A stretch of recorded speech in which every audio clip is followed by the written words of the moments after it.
Hi, my name is Jordan, and this is my video for the third interaction for the Global Learning Project. The person I interviewed for this part of the project is actually a friend of mine who is living on my floor with me, named Trevor. He's a sophomore now, just like me, and is also going into education, but instead of majoring in history like I am, he's majoring in mathematics. He said he'd be okay with me giving him an interview based on his motivation and learning, and, well, this is basically how it went. My first question for the motivation was, what influenced you to go to MSU?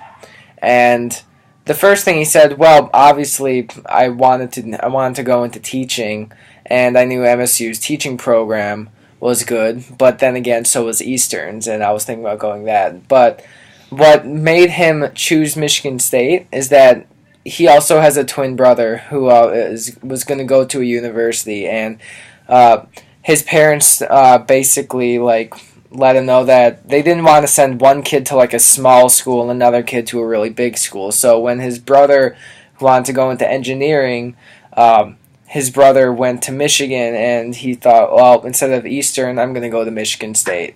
So part of it was what the school had, and another was a family element. What next question? I asked him, what made you choose your major? And before he initially chose teaching, he wanted to do something in the math and science field because he was really good at the math and science classes at his school. But what made him choose teaching was that the skill of his past teachers was so good that it influenced him to want to maybe do that. He talked about all these math teachers and science teachers and chem teachers that were really important on his development as a student in high school. So he thought that teaching math would be the best way to use those skills and to give back to the next generation of students. I was thinking, so maybe he wants to be as influential to them as his teachers were to him. Next question. I asked him, what kind of I didn't ask him, are you a growth mindset or a fixed mindset, because he didn't really know what that meant, so, or I thought he wouldn't. So I asked him whether his intelligence is if you're really skilled in this subject and don't spend that much time on it because you're so skilled at it, or do you constantly put effort in it because you're not initially good at it, but you get better with effort. He said while he might be skilled in the math and sciences, he's mostly a growth mindset because he doesn't rely on his own intelligence just immediately for the next classes. He makes sure just to memorize and study and learn the things that learned before, and to just keep on going through it just so he can learn it. My last question I asked him about motivation is, what makes a good college student? How big of a factor is motivation?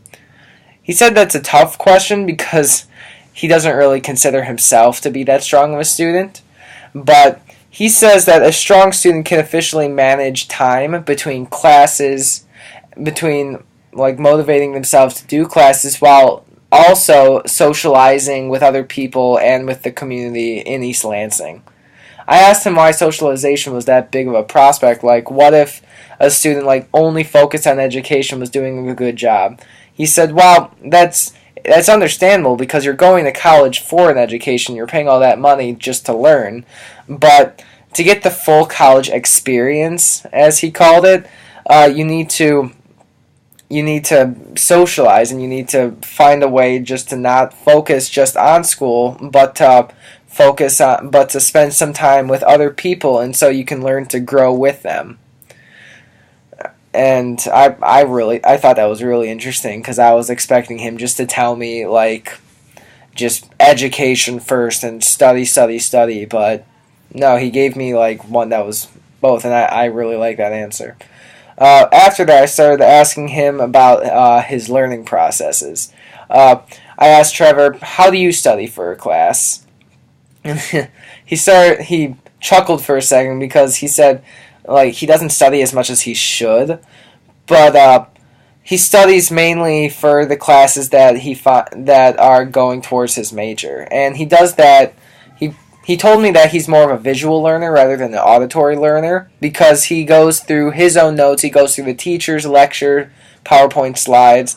He doesn't do that good of a job listening to the teacher, but as long as it's all written out and like as long as he wrote out what's needed to be done, that's how he studies and that's how he learns.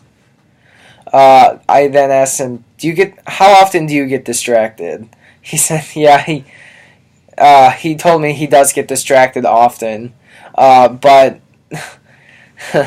he gave me a funny way of answering like how he deals with distraction. He says if distraction starts to set in, instead of struggling with both homework and like whatever he's getting distracted in, like sometimes what's on the TV or on his computer, he just decides that it's time for a break. So that way, instead of trying to struggle with both, he just takes a break from homework, and that way when his break is done, he make sure that he can just solely focus on the schoolwork.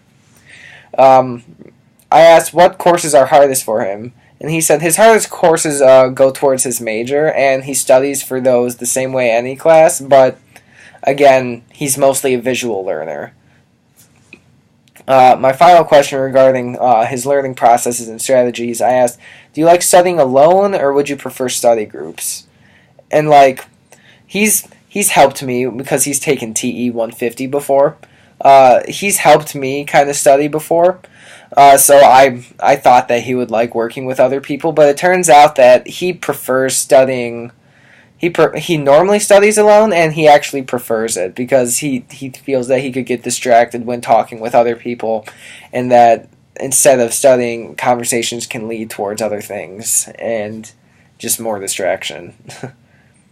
My final question for him was cultural experiences, like what, like based on cultural experiences that he has here and compared to where he's from. So my first question was, did living at Michigan State change your aspect of different cultures compared to where you were from?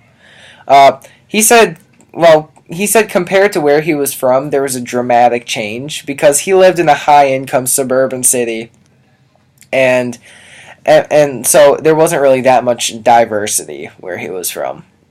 Both MSU and his major, which was teaching, just like mine, it's taught him it's taught him first how to like interact with people that are completely different from him, but it's allowed him to immerse in more than just like one culture, because he's been living in the undiverse culture for such a long time. My second question was, how has living at MSU then changed you in terms of thinking and feeling? He didn't really know how to answer that question, but he doesn't think he changed that much. Like, again, he knows how to like deal with other, or maybe not deal, but he now like understands different cultures and like how to like maybe better associate with people of different cultures, so just to better get to know them. But like, it hasn't really changed him all that much. The only thing that would probably change is, because he does have a twin brother, he has been used to living with someone in the same room for a long time. But the only real difference is living with someone that isn't his brother, living with someone that isn't family, because family was really important in his home life. I then asked him, do you want to travel abroad, and does cultural difference affect location? He said he went to Europe in his high school, so he doesn't have that much of a drive to travel. And he said part of it was maybe because of such a cultural difference that it kind of jarred him a little bit, especially because he wasn't living there for so long, like at MSU. If he did go anywhere, he would like to go to Malta, though, because both on his mom's side and his dad's side, there's a heavy family lineage from Malta. So he'd just like to go to a place that like has a lot of blood importance to him. My final question for him regarding culture was, how do you navigate your friendships and interaction with people of other cultures? Well, the first thing that surprised me is that he's also a friend of Lehan, who I talked about in my previous two videos. So we both knew the same person, and that was kind of cool. Anyway, but he says that the only real thing you need to do is just know how to approach people, on like even ground, because like people from different cultures and different locations, he told me, has like different pop culture like references, and like the media is so different, so like we can't really, it's hard to talk about either movies or video games, like unless you do happen to find one that both of you share. So you need to like approach someone in a way where like it's not based on that you need to find even ground. But he said, but besides that, he doesn't necessarily treat them any different, because a person's still a person, no matter what culture.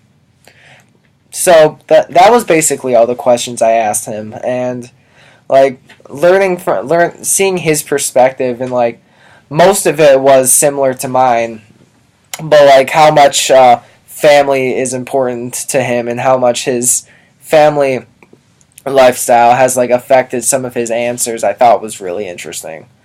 So yeah, that's my That's my Interaction 3 video for the Global Learning Project.